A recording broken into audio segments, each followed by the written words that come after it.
আজ বাংলার সমগ্র কৈবর্ত মাহিষ্য সমাজের সংগ্রামী জনতা এবং মাতৃসম মা ও বোনদের কাছে আমি এমন এক নারীর কথা বলতে এসেছি, যার নাম শুনলে আজও ইংরেজ শাসকদের প্রেতাত্মারা কেঁপে ওঠে, যার কাহিনী শুনলে আজ ১৫৮ বছর পরেও আমাদের তরুণ প্রজন্মের শিরায় রক্ত টকবক করে ফুটে ওঠে।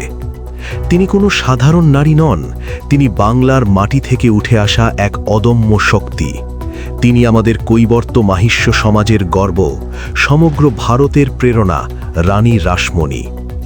১৭৯৩ সালের ২৮শে সেপ্টেম্বর হারি শহরের এক সাধারণ কৈবর্ত পরিবারে জন্ম নিয়েছিলেন এক অসাধারণ শিশু।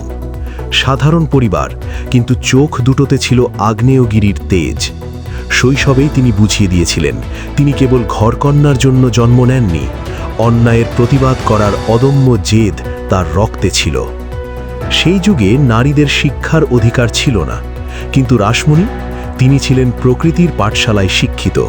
তিনি বুঝতেন মানুষের দুঃখ, বুঝতেন মাটির গন্ধ।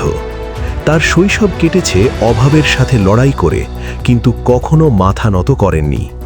ভাগ্যবিধাতা হয়তো জানতেন এই কন্যাই একদিন বাংলার ভাগ্য পরিবর্তন করবেন। জানবাজারের ধনাঢ্য জমিদার বাবু রাজচন্দ্র দাসের সাথে তার বিবাহ হয়। অনেকেই হয়তো ভাবছেন জমিদার পরিবারে গিয়ে তিনি হয়তো বিলাসিতায় ভেসে গিয়েছিলেন। না, রাজচন্দ্রবাবু বুঝেছিলেন রাসমণি কেবল গৃহিণী নন, তিনি ভাগ্যলক্ষ্মী। কিন্তু নিয়তি নিষ্ঠুর, অল্প বয়সেই স্বামী বিয়োগ। সমাজ চেয়েছিল রাসমণি ভেঙে পড়ুক, সমাজ চেয়েছিল তিনি সাদা থান পরে কুণ্ঠাসা হয়ে থাকুন, কিন্তু তিনি ছিলেন রানী রাসমণি। স্বামীর মৃত্যুর পর তিনি নিজেই জমিদারি পরিচালনার ভার তুলে নিলেন। যে হাতে চুরি থাকার কথা ছিল, সেই হাতে তিনি তুলে নিলেন জমিদারির চাবিকাঠি। কৈবর্ত মাহিষ্য সমাজের মেয়ে হয়েও তিনি দেখিয়ে দিলেন বুদ্ধিমত্তায় এবং সাহসে পুরুষদের চেয়ে কোনো অংশে কম নন। রানী রাসমণি জমিদার ছিলেন না, তিনি ছিলেন প্রজাপালক। তিনি বুঝতেন প্রজারা ভালো থাকলে জমিদারির ভিত্তি শক্ত থাকে, কিন্তু তার দেশপ্রেম ছিল তার থেকেও গভীর। তখন বাংলায় ইংরেজদের অত্যাচার চরমে, নীলকরদের দাপট, সাধারণ মানুষের ওপর করের বোঝা। রাসমণি দেখলেন এই শোষণের অবসান হওয়া প্রয়োজন। তিনি ভয় পাননি, তিনি জমিদারি খাজনা নয়, মানুষের ভালোবাসার কর আদায় করতেন। তার দরবার ছিল সবার জন্য খোলা।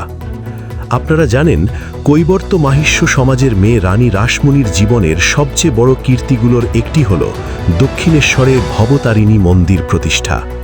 এর পেছনেও লুকিয়ে আছে তার গভীর আধ্যাত্মিকতা এবং সমাজের জাতপাতের বিরুদ্ধে লড়াই।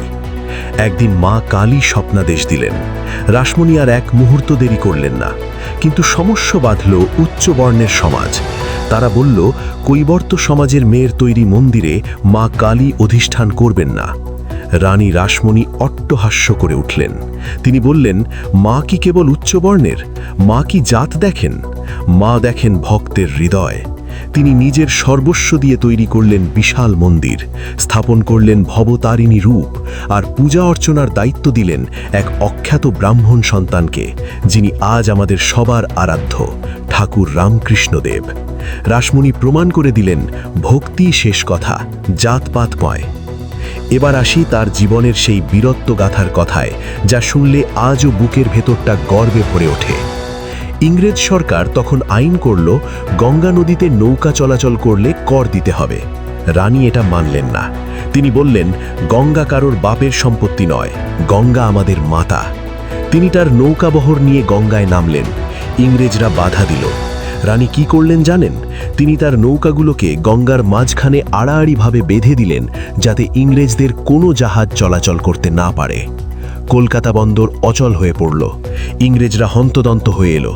তারা বলল, রানী এটা বেআইনি। রানী রাসমণি গর্জে উঠলেন, আমার প্রজারা তাদের নিজের নদীতে মাছ ধরবে, তাতে কর দেব না। ক্ষমতা থাকে তো আটকান। তার এই অদম্য সাহসের কাছে ইংরেজ সরকার মাথা নত করতে বাধ্য হল। সেই প্রথম ভারতীয় কোনো নারী ইংরেজ আইন ভেঙে তাদের হাঁটু গেড়ে বসতে বাধ্য করেছিলেন।